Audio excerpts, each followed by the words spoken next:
Alhamdulillah.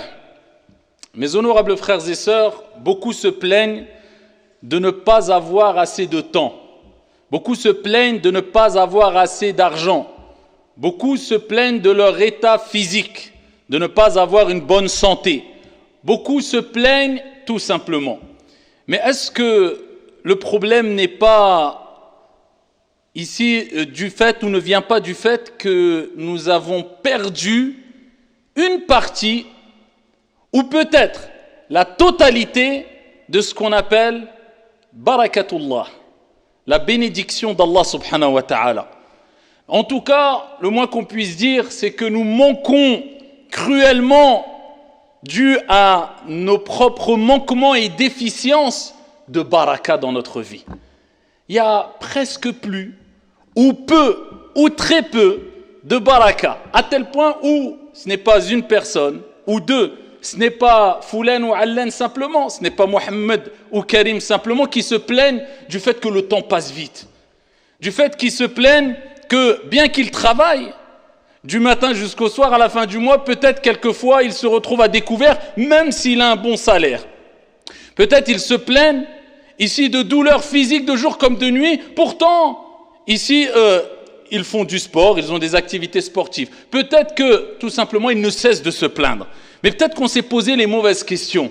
Au lieu de se dire c'est peut-être parce que je fais pas assez de sport, peut-être que c'est parce que je dors pas assez, peut-être c'est parce que je travaille pas assez donc je gagne pas assez, peut-être qu'il fallait se dire peut-être que j'ai un manque de bénédiction, de baraka divine dans mon argent, dans ma santé, dans mon temps, dans ma famille, dans mes enfants, dans la vie de tous les jours, dans ma vie.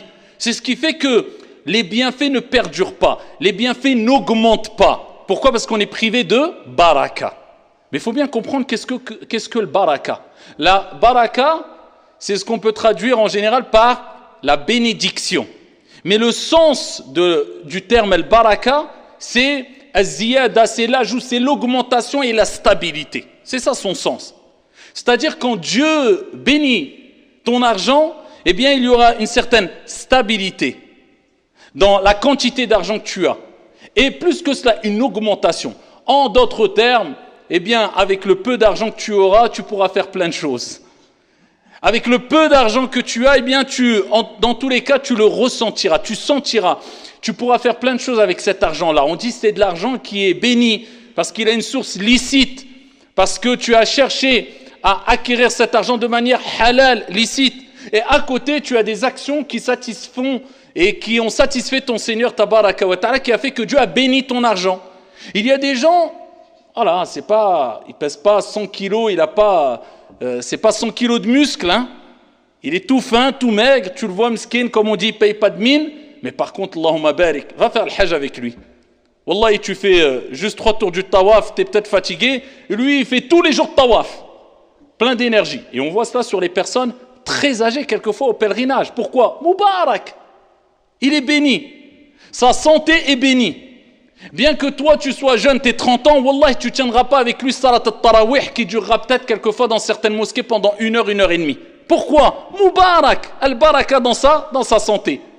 Alors qu'il a peut-être 80 ans. Mais toi, tu as besoin d'une chaise. Ou alors tu trouves 1001 excuses pour ne pas prier salat al-tarawih parce que tu commences à avoir mal aux jambes. Pourquoi ? Manque de baraka. Dans ton argent, il y a des gens qui touchent vraiment un minimum. Mais tous les jours, tu l'entendras dire « Alhamdulillah ».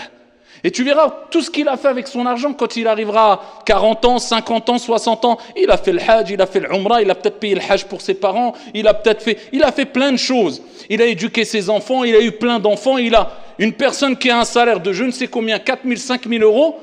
Peut-être qu'il n'aura pas fait le tiers de ce qu'il a fait. Tu n'as pas fait ton pèlerinage, Yahri ? Ouais, mais tu sais, il faut mettre de côté parce que tu touches 4-5 000 euros, mon frère, et tu as voyagé partout, mais tes voyages, qu'est-ce qui te reste de tes voyages qui ne sont pas illicites en soi-même? Mais c'est des voyages simplement pour acquérir un certain repos mondain. C'est bien en soi, mais la priorité, elle était où? Elle n'était pas dans ton pèlerinage. Mais pourquoi tu ne l'as pas fait? Pas de baraka.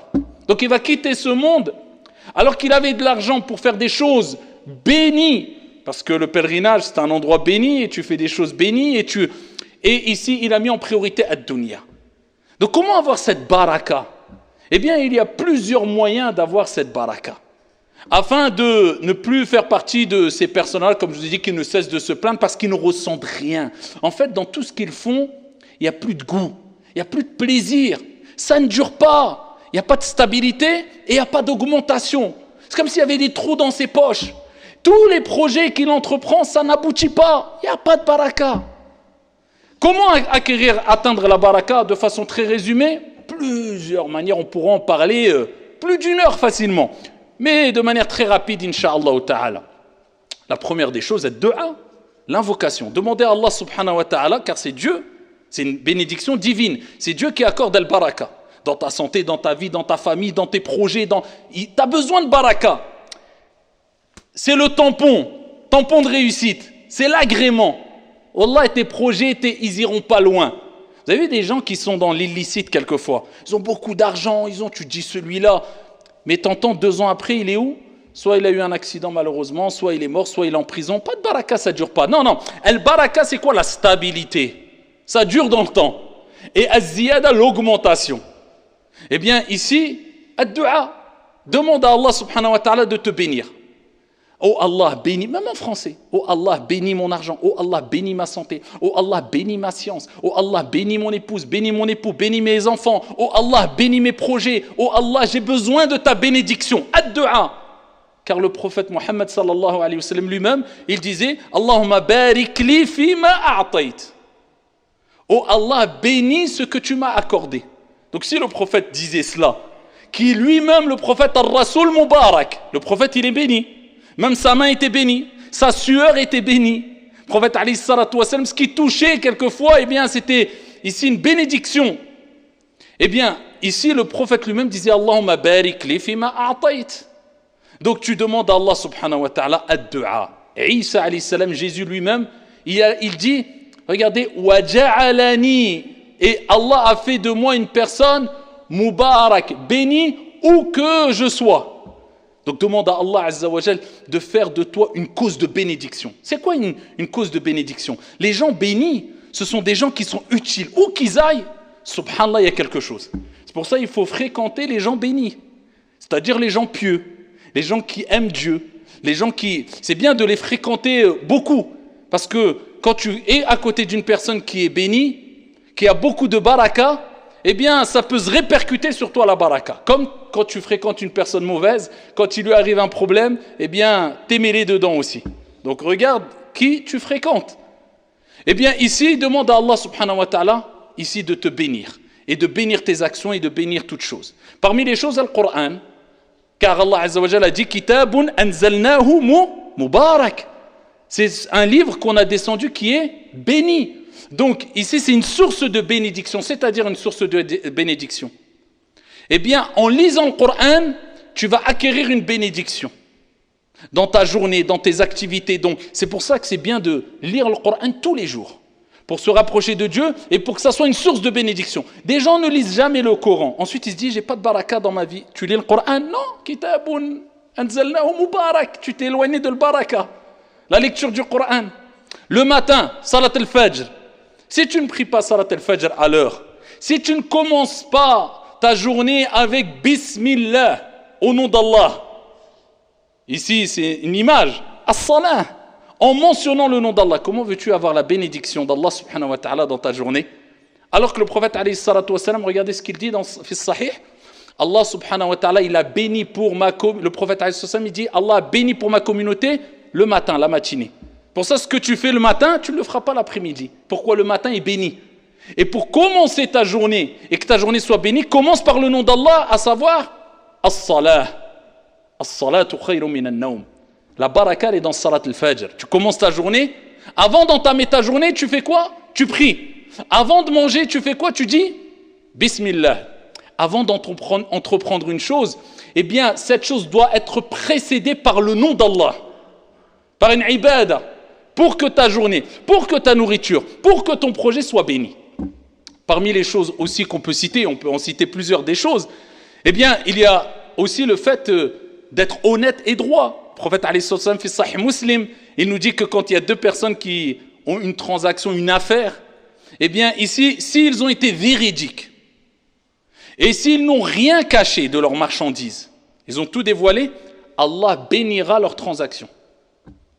L'affaire sera bénie. Par contre, s'ils ont menti et s'ils ont caché des choses, eh bien Allah ôtera la bénédiction de cette affaire-là. Vous voyez, la baraka, elle est où? Dans l'honnêteté. La baraka, elle est où? Loin de la tromperie. La baraka, elle est où? Dans le fait de satisfaire Allah subhanahu wa ta'ala. Et t'as la baraka. C'est-à-dire que tu vas vivre heureux, serein, apaisé. L'argent halal, pas l'argent haram, rapporté par Al-Bukhari. Le prophète sallallahu alayhi wa sallam a dit, toute personne qui gagne de l'argent halal de manière licite, Allah va bénir son argent. Et toute personne qui gagnera son argent de manière haram, illicite, Allah ôtera la bénédiction. Et il sera comment? Regardez l'image qu'a donné le prophète alayhi salatu wa sallam. Dit celui qui gagne de l'argent illicite, il ne sera jamais rassasié. Comme celui qui mange sans être rassasié. Il donne une image, traduction du sens. Quelqu'un qui mange sans être rassasié, il ne sent pas la nourriture. Il mange et il a toujours faim. Eh bien, il dit celui qui gagnera de l'argent haram, ça sera pareil. Pour ça, quelqu'un, tu vas voir dans le haram qui a beaucoup d'argent, faites compte, qu'est-ce qu'il a fait de concret avec? Qu'est-ce qu'il a fait? Dans 5 ans, 7 ans, 8 ans, il ne lui restera rien, miskin. Même, ça sera une source de malheur pour lui. Donc, la baraka, elle se trouve aussi dans l'argent halal. Et d'en mettre dans ta vie comme priorité la religion. La religion n'est pas une option. La religion est une conviction. La religion est ma priorité. Et ensuite, le reste, toutes les activités mondaines, professionnelles, c'est bon, c'est important, et il faut que je consacre du temps, mais la priorité, c'est ma religion. Quand tu fais devancer pour Dieu ce que Dieu aime le plus, Dieu fera devancer pour toi ce qui est le meilleur pour toi en bénissant ton travail, tes activités et ta religion et ta vie d'ici-bas et de l'au-delà. Rétribution équitable. Donc c'est comme cela qu'on doit réagir. Donc demandez à Allah subhanahu wa ta'ala, de jour comme de nuit, de vous accorder al-baraka. Et faites tout ce qui est en votre possible pour acquérir cette baraka à travers, comme je vous ai dit, la prière, le bon comportement, à travers les bonnes actions, à travers le Coran, à travers la salat, à travers le dhikr. Et je terminerai avec ça aussi. Le dhikr, vous savez, vous connaissez le hadith de Fatima radiyallahu anha wa ardaha, fille du prophète, alayhi salatu wassalam, qui est venue voir le prophète, elle a dit à Rasulallah, est-ce qu'elle a demandé de l'aide, une servante pour l'aider dans ses tâches, dans ses activités, parce que voilà, les tâches et les activités à l'époque, ce n'était pas comme aujourd'hui. Hein. Tu prends l'aspirateur, tu as juste à passer l'aspirateur sur le tapis, tu veux de l'eau, non, tu ne vas pas porter des seaux et faire des mètres, voire des kilomètres pour aller prendre de l'eau, non, c'était très difficile. Et le prophète lui a dit, je vais te donner meilleur que cela. Vous connaissez le hadith, il lui a dit, avant de dormir tous les soirs, regardez, elle est où la baraka? Dans la santé, pour avoir de la force. Elle est dans le dhikr, dans l'évocation de Dieu, subhanallah. Elle est dans d'autres causes aussi, bien sûr, hein, dans le fait de faire du sport, de s'entretenir. Mais nous, en tant que croyants, on a cette conviction. Elle est dans le rappel de Dieu. Il lui dit, avant de dormir, tu dis 33 fois subhanallah, 33 fois alhamdulillah et 34 fois Allahu Akbar. Eh bien, après qu'elle ait mis en application cette recommandation prophétique, eh bien, elle n'a plus eu besoin d'aide. Alhamdulillah, elle a eu une bénédiction telle que, eh bien, elle se suffisait d'elle-même. Elle n'avait plus besoin d'aide pour ses tâches ménagères et elle avait une facilité. Ça, c'est un conseil qu'on a à donner pour les hommes et pour les femmes, et particulièrement les femmes qui se plaignent quelquefois en disant « j'ai trop de tâches, de responsabilités à la maison, les enfants, etc. » Eh bien, est-ce que tu as béni ta journée? Est-ce que tu as fait les causes pour que ta journée soit bénie? Est-ce que tu as fait du dhikr? Est-ce que tu as commencé par la prière à l'heure? Est-ce que tu as fait tes invocations du matin? Est-ce que tu as fait tes invocations du soir? Est-ce que tu as lu le Coran en priorité pour qu'il y ait une bénédiction dans ta journée? Si la réponse est oui, eh bien t'inquiète pas, ça va se faciliter pour toi. Les choses vont s'arranger. Si la réponse est non, eh bien c'est de ta faute. Tu as cherché où il ne fallait pas chercher l'aide et l'assistance et la force physique. Eh bien, Ali ibn Abi Talib, son mari, il a dit depuis ce jour-là, je n'ai plus jamais délaissé cette invocation. Ali ibn Abi Talib radiyallahu anhu wa arda.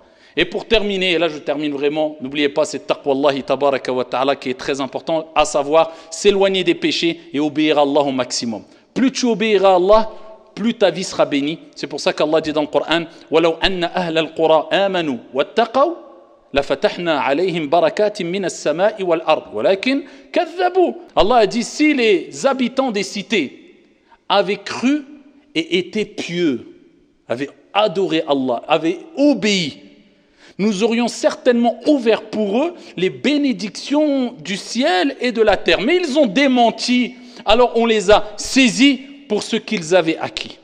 Donc la baraka elle est dans l'obéissance d'Allah subhanahu wa ta'ala. Wallahu ta'ala a'la wa a'lam wa ahkam.